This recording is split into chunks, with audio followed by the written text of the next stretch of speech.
यजामहे सुगन्धिं पुष्टिवर्धनम् उर्वारुकमिव बन्धनात् मृत्योर्मुक्षीय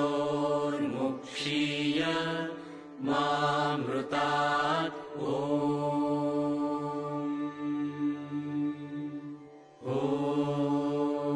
त्र्यम्बकं यजामहे सुगन्धिं पुष्टिवर्धनम् उर्वारुकमिव बन्धनात् मृत्योर्मुक्षीय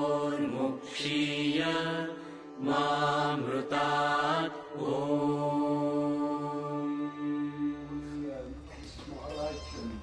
This is Ishwar Ramlutchman, Swamiji and other Swamis, Honorable Speaker of the Durban City Council, Councillor Logi, other members of Council present,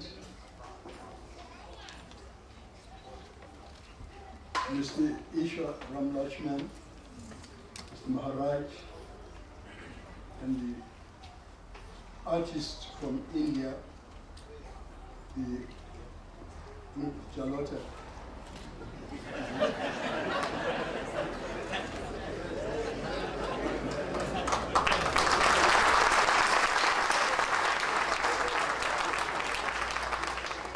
Devotees, ladies and gentlemen, I wish to thank the honorary patron of the Divine Life Society in Rishikesh, Mr. Ishwar Ramlutchman, who invited me to participate in the satsang, as we remember both the birth of Shree Swami Sivananda. And of course, being here makes me recall many great moments that I had. One of the privileges of my life was meeting that servant of God and a disciple of Swamiji Sivananda, Swamiji Sahajananda, many decades ago. And of course, religion is meaningless if religion means merely words. But I think if there's anything that I've been taught by the Divine Life Society, it is that they live in religion. Because speaking on behalf of my people in this province, I remember many schools that we built with the assistance of the Divine Life Society under the patronage of Swamiji Sahajananda and many other facilities. So it's a privilege for me to be in this celebration today by coming together, ladies and gentlemen, as spiritual beings, to listen and to enjoy the music and to talk about the truth. It is apt that we also celebrate the opening of this temple, for the Shree Ganesha temple, will no doubt attract many seekers of truth in the years to come. Because I remember it's the second temple whose opening I attended, having had the privilege of opening the Chatsworth temple many years ago. I've been a seeker of truth for many years. I'm sure you won't believe it, for more than 8 years. I grew up in my uncle's palace, King Solomon Dinizulu. At that time, few of my peers attended school. And if they did, it was only at the age of 7 or 8. There were not many books at the palace, and the children, including myself, spent most of their time outdoors playing and herding cattle. Nevertheless, I feel a compulsion, devotees, to learn to read, and by the time I was 5, I succeeded to read. And I've not stopped reading since then. And I fear that without knowledge, one can miss one's destiny. Because knowledge that does not find us. It prefers to be pursued. So we must become active protagonists of the journey of our lives. And this perhaps is why I feel such admiration for this young gentleman, Mr. Ramlutchman. This young man has taken charge of his destiny and is doing what he believes must be done. He has not waited for luck in business or a calling to philanthropy. He has worked hard to become the man of his faith, what his faith calls him to be. As you know, I'm the president of a party called the IFP since 1775. And I remember that as we were going up to the opening of the temple,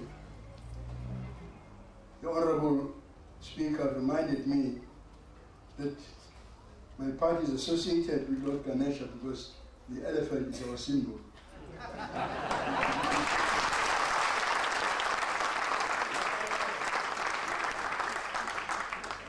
And you know, I'm a member of Parliament, as you said, and the traditional Prime Minister of the King and the Zulu Nation, and the chairperson of the House of Traditional Leaders in Zululand. I'm also a husband, I'm a father, and a grandfather. And I'm therefore well acquainted with tight schedules. I'm sure that that's what the Speaker can say about his own life, full of diaries and dual responsibilities. But I've found good advice to cope with all this. In addition to all these to-do lists, create a personal to-be list. Now, the goal is not simply to get everything done that is required of us, but to be and become the person our highest faith calls us to be. Often, despite the business of life, Shree Sivananda said, and I quote him, he said, eating, drinking, sleeping, a little laughter, much weeping, is that all? Do not die here like a worm. Wake up! I close the quotation. Yes, I must do so because there is a thing in English called plagiarism. I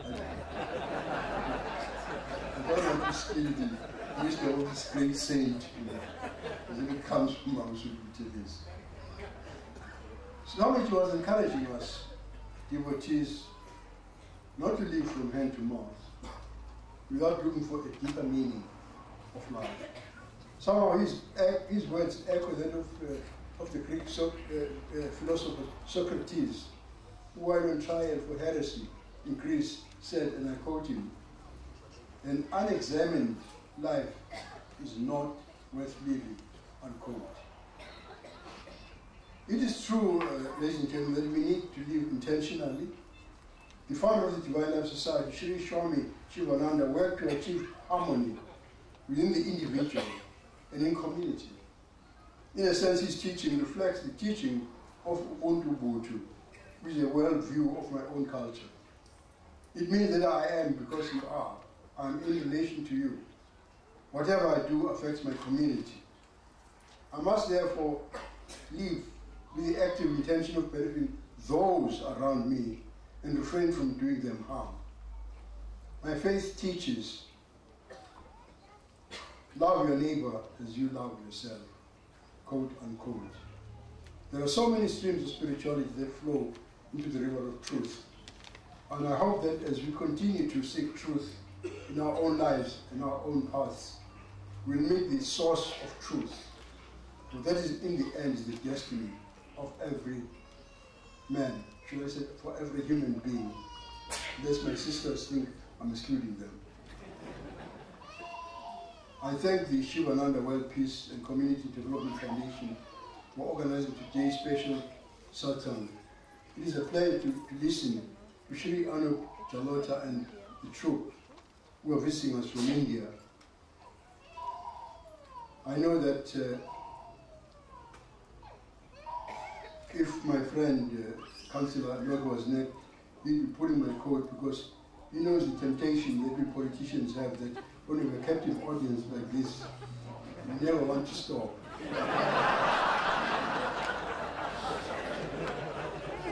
So I'm saying, let us take time, my brothers and sisters, to reflect on how we are making our community better and creating the harmony Shree Swami Sivananda pursued. I salute that great saint, Swami Sivananda.